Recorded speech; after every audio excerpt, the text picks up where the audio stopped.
നമസ്കാരം. ദൈവനാമത്തിന് മഹത്വം. സദ്ഗമയുടെ മറ്റൊരു വീഡിയോയിലേക്ക് സ്വാഗതം. ഈ സൗരയൂഥം തികച്ചും മനോഹരമാണ്. സൂര്യനും ഗ്രഹങ്ങളും ഉപഗ്രഹങ്ങളും താരാഗണങ്ങളും അടങ്ങുന്ന ഈ സൗരയൂഥം ഏത് ചിത്രകാരന്റെ ഭാവനയ്ക്കും അപ്പുറമാണ്. കോടിക്കണക്കിന് നക്ഷത്രങ്ങളുള്ള ഈ സോളാർ സിസ്റ്റത്തിൽ എന്നാൽ ഏറ്റവും സവിശേഷമായിരിക്കുന്ന ഒരു ഗ്രഹം നാം വസിക്കുന്ന നമ്മുടെ ഭൂമിയാണ്. ഈ ഭൂമിക്ക് മാത്രം അവകാശപ്പെടാൻ കഴിയുന്ന സവിശേഷതയെക്കുറിച്ച് മലയാളത്തിന്റെ പ്രിയ കവി ശ്രീ വയലാർ രാമവർമ്മ ഇങ്ങനെ എഴുതിയിട്ടു: ഈ നിത്യഹരിതയാം ഭൂമിയിലല്ലാതെ മാനസ സരസ്സുകളുണ്ടോ, സ്വപ്നങ്ങളുണ്ടോ, പുഷ്പങ്ങളുണ്ടോ, സ്വർണ്ണ മലയാളങ്ങളുണ്ടോ? ഒരിക്കലെങ്കിലും ഈ പാട്ടിന്റെ 2 വരി മൂളാത്ത ഏതെങ്കിലും മലയാളികൾ എന്നെ കേൾക്കുന്നുണ്ട് എന്നെനിക്ക് തോന്നുന്നില്ല.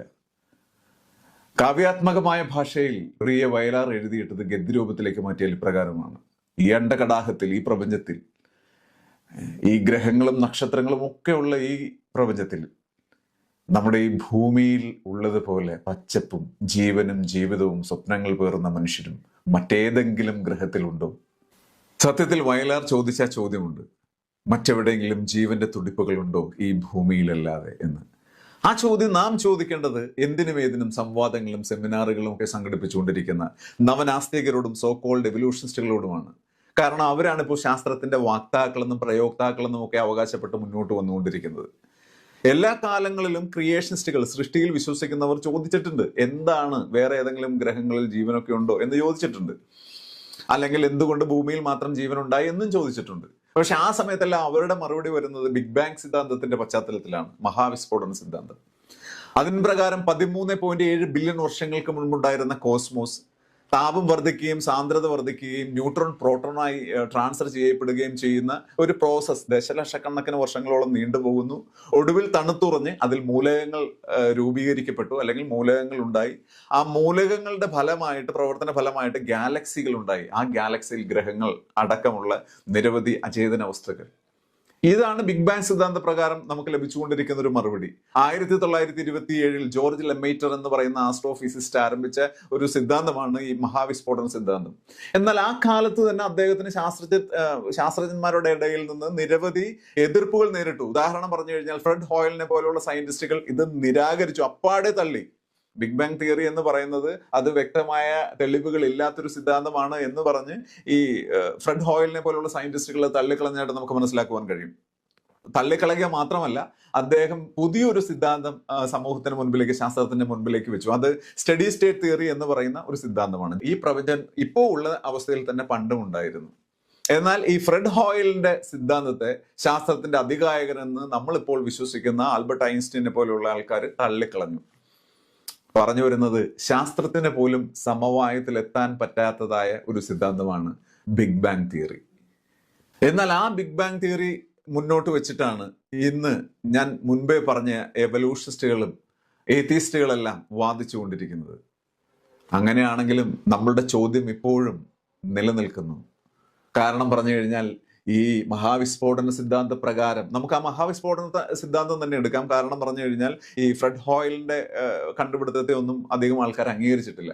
ഇന്നൊരു വാദത്തിന് വേണ്ടി ഭൂരിപക്ഷം ആൾക്കാർ പിന്തുടരുന്ന, ഭൂരിപക്ഷം സയന്റിസ്റ്റുകൾ അംഗീകരിക്കുന്ന മഹാവിസ്ഫോടന സിദ്ധാന്തത്തെ തന്നെ നാം മുന്നോട്ടെടുത്ത് വെച്ച് അതിനോട് ചോദ്യം ചോദിക്കുകയാണെങ്കിൽ പോലും നമുക്ക് ഇതുവരെ കൃത്യമായിട്ട് ഉത്തരം കിട്ടിയിട്ടില്ല. കാരണം ഈ പ്രപഞ്ചത്തിൽ 8ഓളം ഗ്രഹങ്ങളുള്ള നമ്മുടെ ഈ സോളാർ സിസ്റ്റത്തിൽ എന്തുകൊണ്ട് ജീവൻ ഭൂമിയിൽ മാത്രമുണ്ടായി?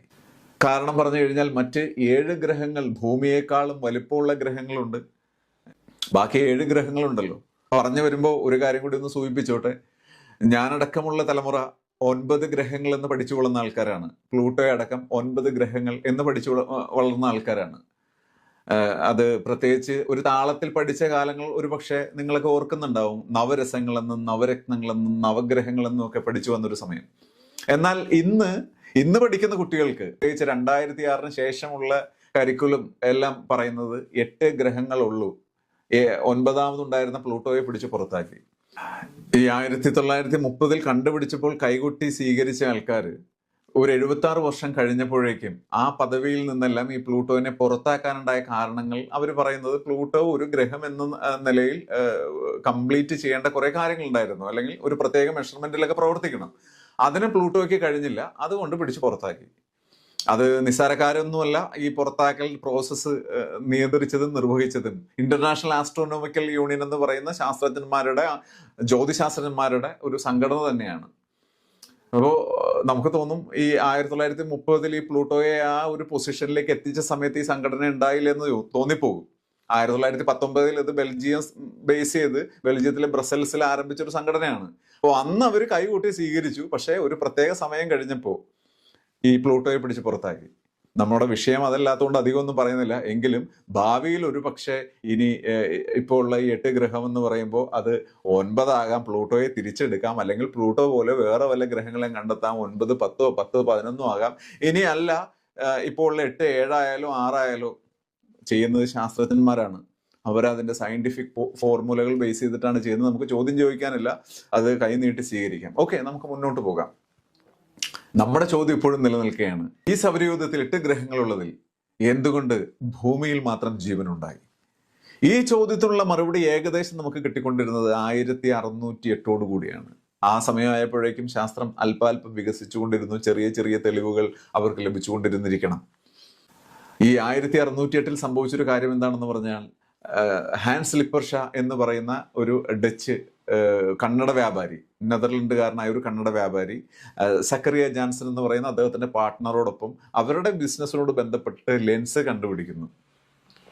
ഈ ലെൻസിന്റെ കണ്ടുപിടുത്തം നമ്മുടെയൊക്കെ ഇപ്പോഴത്തെ ടെലസ്കോപ്പിന്റെ ഒരു ഫസ്റ്റ് സ്റ്റെപ്പായിട്ടാണ് കൺസിഡർ ചെയ്യുന്നത്. 1608 അവർ ലെൻസ് കണ്ടുപിടിക്കുന്നു. 1610 ഈ വിവരം അറിഞ്ഞ ഗലീലിയോ ഗലീലി ഇതിൽ നിന്നും അറിവ് ശേഖരിച്ച് ഒന്നുകൂടി അടുത്ത ലെവലിലേക്കുള്ള ലെൻസ് കണ്ടുപിടിക്കുന്നു. 1611 വന്നപ്പോൾ ജോൺ കെപ്ലർ എന്ന് പറയുന്ന സയന്റിസ്റ്റ് ഈ വാന നിരീക്ഷണത്തിന് ഉപയോഗിക്കാൻ തക്ക രീതിയിലുള്ള ഒരു വലിയ ഒരു ടെലസ്കോപ്പ് കണ്ടുപിടിക്കുന്നു. അപ്പോൾ അതോടുകൂടി തന്നെ നമുക്ക് മറുപടികൾ കിട്ടി തുടങ്ങി. 1878 ബോളോമീറ്ററിന്റെ കണ്ടുപിടുത്തത്തോടുകൂടി ശാസ്ത്രം സത്യത്തിൽ ഒരു കുതിച്ചുചാട്ടമാണ് നടത്തിയത്. ആ ഉപകരണത്തിന്റെ സഹായത്തോടു കൂടി ഭൂമി അടക്കമുള്ള ഗ്രഹങ്ങളിലെ കൃത്യമായ താപനില രേഖപ്പെടുത്തി. അതിൽ നിന്ന് അവർ മനസ്സിലാക്കിയ ഒരു കണക്ക് സയൻസ് സമർപ്പിക്കുകയും ചെയ്തു മാനവരാശിക്ക്. ഭൂമിയിൽ മാത്രം ഒരു പ്രത്യേക അന്തരീക്ഷമാണുള്ളത്, അതുകൊണ്ടാണ് ഭൂമിയിൽ ജീവൻ നിലനിൽക്കുന്നത്. എന്നിട്ട് അവർ മുൻപോട്ട് വെച്ച വിശദമായ കണക്ക് പ്രകാരമാണ് മെർക്കുറിയുടെ ടെമ്പറേച്ചർ, സൂര്യനോട് ഏറ്റവും അടുത്ത് നിൽക്കുന്ന മെർക്കുറിയുടെ ടെമ്പറേച്ചർ 167 ഡിഗ്രി സെൽഷ്യസ് ആണ്. അത് ചില സമയങ്ങളിൽ അത് 424ലേക്കും ചില സമയം 280ലേക്കും മാറുമെങ്കിലും ശരാശരി 167 ഡിഗ്രി സെൽഷ്യസ് ആണ് മെർക്കുറിയുടെ ടെമ്പറേച്ചർ. പോളിമർ ഉൽപ്പന്നങ്ങളെല്ലാം വെന്തുരുകാൻ തക്ക വണ്ണമുള്ള ഒരു ചൂട് ടെമ്പറേച്ചറാണ് 167 എന്ന് പറയുന്നത്. അതിന് തൊട്ടിപ്പുറത്ത് നിൽക്കുന്ന വീനസിന്റെ ടെമ്പറേച്ചർ 464 ഡിഗ്രി സെൽഷ്യസ് ആണ്. അതിനോട് ഇപ്പുറത്ത് ഭൂമി നിൽക്കുന്നു. ഭൂമിക്ക് അപ്പുറത്ത് നിൽക്കുന്ന അടുത്ത ഗ്രഹമാണ് മാർസ്. ഈ അപ്പുറം ഇപ്പുറം എന്നൊക്കെ പറയുന്നത് ആപേക്ഷികമായിട്ട് എടുക്കണം. സൂര്യനിൽ നിന്നും വരുന്ന ഗ്രഹങ്ങളുടെ ഒരു ഓർഡറിൽ പറയുന്നതാണ് അപ്പുറത്തുനിന്നും ഇപ്പുറത്തുനിന്നും. ഭൂമിക്ക് ഇപ്പുറത്ത് നിൽക്കുന്ന മാർസിന്റെ ടെമ്പറേച്ചർ എന്ന് പറഞ്ഞാൽ -65 ആണ്. അതിന് അവിടെ അടുത്ത് നിൽക്കുന്ന ജൂപ്പിറ്ററിന്റെ ടെമ്പറേച്ചർ -110 ആണ്. അതിനോട് അടുത്ത് നിൽക്കുന്ന സാറ്റേണിന്റെ ടെമ്പറേച്ചർ വരുന്നത് 145 ആണ്. യുറാനസ് 195 ആണ്. നെപ്റ്റ്യൂൺ -200 ആണ്. അപ്പോൾ ഒരു ഭാഗത്ത് ലോഹത്തകിട് പോലെ, ചുട്ടുപഴുത്ത ലോഹത്തകിട് പോലെയുള്ള 2 ഗ്രഹങ്ങൾ നിൽക്കുന്നു. ഈ വീനസിന്റെ ഒക്കെ ടെമ്പറേച്ചർ അത്രയും ഹൈ ആകാൻ കാരണം അവിടെ അന്തരീക്ഷം ഇല്ല എന്നാണ് സയൻസ് നമുക്ക് നൽകിക്കൊണ്ടിരിക്കുന്ന ഒരു അറിയിപ്പ്. അപ്പോൾ 2 ഗ്രഹങ്ങൾ കത്തി ജ്വലിക്കുന്ന ഗോളത്തിന് സമാനമാണ്. അതിന്റെ നടുക്ക് ഭൂമി. അതിനിപ്പുറത്ത് നിൽക്കുന്ന 5 ഗോളങ്ങൾ അല്ലെങ്കിൽ 5 ഗ്രഹങ്ങൾ തികച്ചും ഹിമശൈലങ്ങളാണ്, അല്ലെങ്കിൽ മഞ്ഞുമലകളാണ് അവിടെ ഭൂരിപക്ഷമുള്ളത്. അപ്പൊ ഈ 2നും ഇടയ്ക്ക് എങ്ങനെ 15 ഡിഗ്രി സെൽഷ്യസിൽ ഈ ഭൂമി നിൽക്കുന്നു? ഈ 15 ഡിഗ്രി സെൽഷ്യസിൽ ഈ ഭൂമി നിൽക്കുന്നത് കൊണ്ട് മാത്രമാണ് നമുക്ക് ഇതുപോലെയുള്ള ഒരു അന്തരീക്ഷവും കാര്യങ്ങളും എല്ലാം ലഭിക്കുന്നത്. ഇവിടെ പീഠഭൂമികളുണ്ട്, മരുഭൂമികളുണ്ട്. എങ്കിലും ശരാശരി നമ്മുടെ ടെമ്പറേച്ചർ 15 ഡിഗ്രി സെൽഷ്യസ് എന്നാണ് സയൻസ് നമുക്ക് നൽകിയിരിക്കുന്ന ഒരു അറിയിപ്പ്.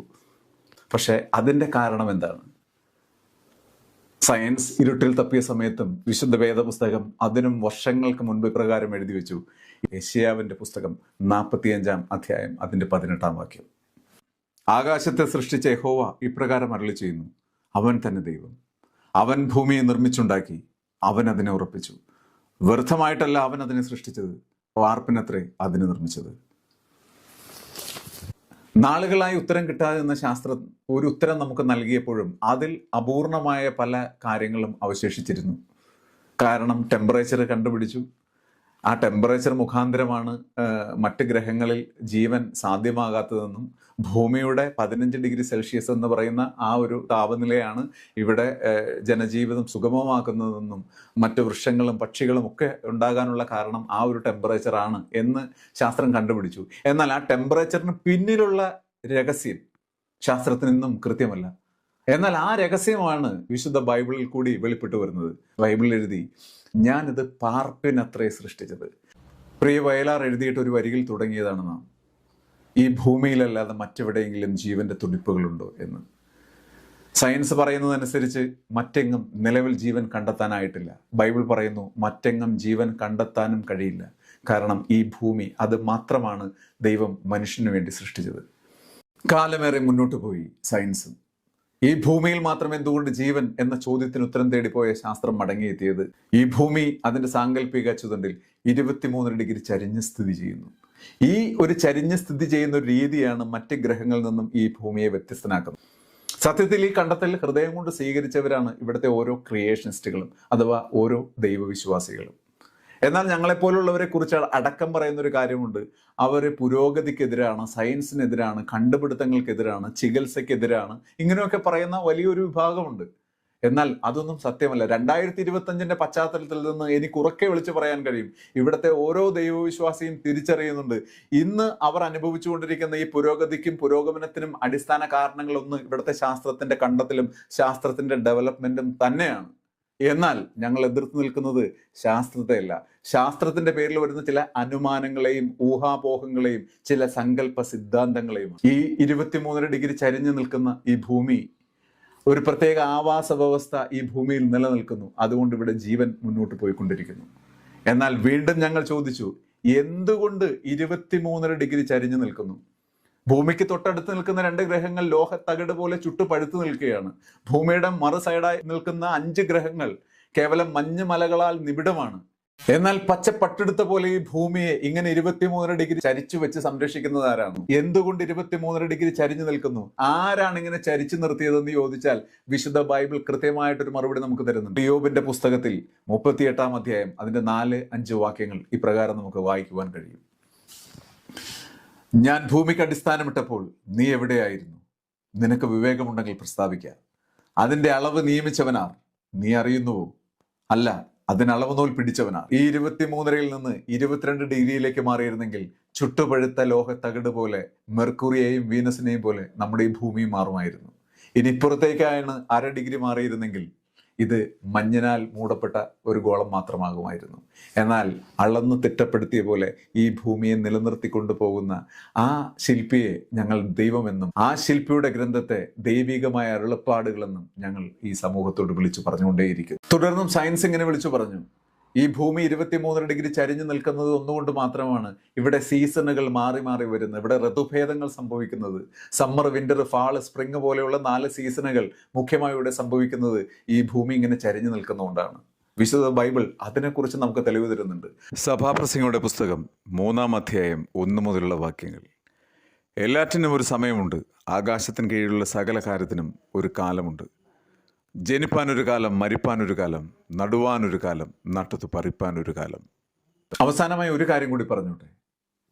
നമുക്ക് മുൻപിലുള്ളത് 2 മാർഗങ്ങളാണ്. ഒന്നുകിൽ സയൻസ് മാത്രം തുറന്നിടുന്ന വാതിലിലൂടെ നമുക്ക് സഞ്ചരിക്കാം. അപ്പോൾ നാം ഉറപ്പാകേണ്ട ഒരു കാര്യമുണ്ട്, കാലങ്ങൾ കഴിഞ്ഞിട്ട് സയൻസിന് തിരുത്തുന്ന ഒരു സ്വഭാവമുണ്ട്. തെറ്റുപറ്റിയാൽ സയൻസ് തിരുത്തും. എന്നാൽ ആ തിരുത്തലിന് നമ്മൾ ഈ ഭൂമിയിൽ ജീവനോടുകൂടി ഉണ്ടാകുമോ എന്ന് നമുക്ക് ഉറപ്പ് പറയാൻ പറ്റില്ല. ഉദാഹരണം പറയുകയാണെങ്കിൽ നാം ആദ്യം പ്ലൂട്ടോയെക്കുറിച്ച് ചിന്തിച്ചു. ഇവിടെ പ്രഗത്ഭനെന്നും ബുദ്ധിമാനെന്നും നാം കേട്ടതും പഠിച്ചതും വിശ്വസിക്കുന്നതുമായ Albert Einstein, Thomas Alva Edison, Alexander Fleming പോലെയുള്ള ആൾക്കാർ പ്ലൂട്ടോയും ഒരു ഗ്രഹമാണ് എന്ന് വിശ്വസിച്ച് 9 ഗ്രഹങ്ങളുണ്ട് എന്ന് വിശ്വസിച്ചിട്ടാണ് അവർ മൺമറഞ്ഞു പോയത്. എന്നാൽ സയൻസ് 2006 വന്നപ്പോൾ തിരുത്തി 8ആയി. അതുപോലെ ഒരുപക്ഷെ നാം ഇന്ന് വിശ്വസിക്കുന്ന പല സിദ്ധാന്തങ്ങളും തെറ്റാണെന്ന് സയൻസ് തെളിയിക്കുന്ന സമയത്ത് അത് ഏറ്റുപാടാൻ അല്ലെങ്കിൽ അത് സ്വീകരിക്കാൻ, അത് അംഗീകരിച്ച് ആ തെറ്റ് തിരുത്താൻ ഒരുപക്ഷെ നമ്മളിവിടെ അവശേഷിക്കണം എന്നില്ല. ഇനി അതല്ല എങ്കിൽ 2ാമതൊരു മാർഗമുണ്ട്. സകല ചരാചരങ്ങൾക്ക് പിന്നിലും അദൃശ്യനായ ഒരു ശില്പിയുണ്ട്. ആ ശില്പിയുടെ വാക്കുകൾ പിന്തുടർന്ന് ആ അറിവിലും അന്വേഷണത്തിലും മുന്നോട്ട് പോകാൻ നമുക്ക് കഴിഞ്ഞാൽ അത് ജീവിതത്തിന്റെ സാധ്യതകളെ വർദ്ധിപ്പിക്കും എന്നും പറഞ്ഞോട്ടെ. 1961 ആദ്യ മനുഷ്യൻ ബഹിരാകാശത്തെത്തി, യൂറി അലക്സിയോവിച്ച് ഗഗാറിൻ. എന്നിട്ട് അദ്ദേഹം മടങ്ങി വന്നിട്ട് പറഞ്ഞു, ഞാൻ ബഹിരാകാശത്ത് പോയി, പക്ഷെ ഈ പറയുന്ന ദൈവത്തെ ഒന്നും ഞാൻ അവിടെ കണ്ടില്ല എന്ന്. അപ്പോൾ ബഹിരാകാശത്ത് ഉള്ള ഏതെങ്കിലും ഒരു ശക്തിയോ വ്യക്തിയോ ആണ് ദൈവമെന്നായിരിക്കാം അദ്ദേഹം വിചാരിച്ചിരിക്കുന്നത്. ആദ്യമായി ബഹിരാകാശത്ത് പോയ ആൾ ഒരു 108 മിനിറ്റാണ് അവിടെ ചെലവിട്ടത്.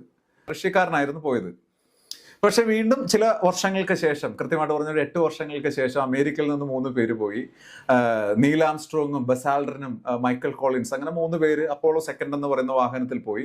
അവർ ചന്ദ്രനിലെത്തിയതിനു ശേഷം ബസ് ആൽഡ്രിൻ ഇപ്രകാരം പറഞ്ഞു, ചന്ദ്രന്റെ ആ അന്തരീക്ഷം കണ്ടിട്ട് പ്രകാരം പറഞ്ഞു, ആകാശം ദൈവത്തിന്റെ മഹത്വത്തെ വർണ്ണിക്കുന്നു, ആകാശവിധാനം അവന്റെ കൈവേലയെ പ്രസിദ്ധമാക്കുന്നു, പകൽ പകലിന് വാക്ക് പൊഴിക്കുന്നു, രാത്രി രാത്രിക്ക് അറിവ് കൊടുക്കുന്നു, ഭാഷണമില്ല, വാക്കുകളില്ല, ശബ്ദം കേൾപ്പാനുമില്ല. അവരെന്തുകൊണ്ടാണ് അങ്ങനെ പറഞ്ഞതെന്ന് ചോദിച്ചു കഴിഞ്ഞാൽ ഒറ്റ വാക്കിൽ എനിക്ക് ഇങ്ങനെ ഒരു മറുപടിയേ പറയാൻ പറ്റുള്ളൂ. 108 മിനിറ്റ് ചെലവിട്ട ആൾക്ക് ഇതൊന്നും കാണാനോ മനസ്സിലാക്കാനോ അനുഭവിക്കാനോ പറ്റിയില്ല. പക്ഷെ അവര് അവിടെ ഒരു 8 ദിവസവും, കൃത്യമായിട്ട് പറഞ്ഞാൽ 198 മണിക്കൂറും ഏതാനും മിനിറ്റുകളും അവരവിടെ ചെലവിട്ടു. അപ്പോൾ ജീവിതത്തിന്റെ ചില യാഥാർത്ഥ്യങ്ങൾ നമ്മൾ എത്രത്തോളം അനുഭവിക്കുന്നു അതിനനുസരിച്ചിട്ടായിരിക്കാം ഈ ദൈവമെന്ന ആ ഒരു ശക്തി നമ്മുടെ ജീവിതത്തിലേക്ക്, നമ്മുടെ ആത്മാവുമായി ബന്ധപ്പെട്ടുകൊണ്ടിരിക്കുന്നത്. എന്നാൽ ഈ ഭൂമിയിൽ ദൈവത്തിന്റെ പ്രതിഭാ വിലാസത്തെ മനസ്സിലാക്കാൻ കഴിയാത്ത, അല്ലെങ്കിൽ ദൈവം എന്ന ആ അപരിമിതനും അപ്രമേയനുമായ ശക്തിയെ അനുഭവിച്ചറിയാൻ കഴിയാത്ത നമുക്ക് വേണമെങ്കിൽ വാദങ്ങൾ നടത്താം, ഡിബേറ്റുകൾ നടത്താം, ചർച്ചകൾ നടത്താം, സമ്മേളനങ്ങൾ നടത്താം. ഇവിടെ ദൈവമില്ല, ഇതെല്ലാം തികച്ചും സാങ്കല്പികമാണെന്ന്. കവി നാലപ്പാട്ട് നാരായണ മേനോന്റെ 4 വരി കൂടി ഞാനൊന്ന് ചൊല്ലിക്കോട്ടെ. ഇങ്ങനെ തർക്കിക്കുകയും ഇങ്ങനെ വാദിക്കുകയൊക്കെ ചെയ്യുന്ന ആൾക്കാരുടെ അടുക്കൽ അദ്ദേഹത്തിന് പറയാനുള്ളത് ഇതായിരുന്നു: അനന്തമജ്ഞാതം അവർണ്ണീയം, ഈ ഭൂലോകഗോളം തിരിയുന്ന മാർഗം, അതിങ്കലങ്കാണ്ട് ഒരിടത്തിരുന്ന് നോക്കുന്ന മർത്യൻ കഥ എന്ത് കണ്ടു. അടുത്ത വീഡിയോയിൽ വീണ്ടും കാണാം. ദൈവം നമ്മെ സഹായിക്കട്ടെ.